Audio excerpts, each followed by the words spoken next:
les hommes ont cru en Dieu. Sauf que, à partir du XVIe siècle, de Copernic à Darwin, Freud, en passant par Galilée, Laplace, il y a toute une série de découvertes scientifiques qui font que les gens se disent la science n'a pas besoin de l'hypothèse de Dieu. Et donc il y a un courant matérialiste très fort qui s'appuie sur le prestige de la science qui est extrêmement puissant. Et puis au début du XXe siècle, tout change. C'est un peu l'adage, vous savez, un peu de science éloigne de Dieu, beaucoup y ramènent. Toute une série de découvertes vont dans l'autre sens et concluent à deux choses. Il y a un début absolu au temps, à l'espace et à la matière, dont Einstein nous dit qu'ils sont liés. Donc s'il y a un début au temps, à l'espace et à la matière, ça veut dire qu'avant, il y a une cause non temporelle, non spatiale, non matérielle qui a fait émerger tout ça.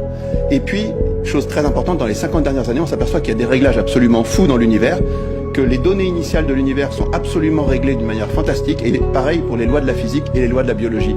Et ce réglage fin est tellement fantastique que même les athées parlent de miracle. Ouais. Et donc à la fin, si vous mettez les deux choses en balance, vous avez un début et un réglage.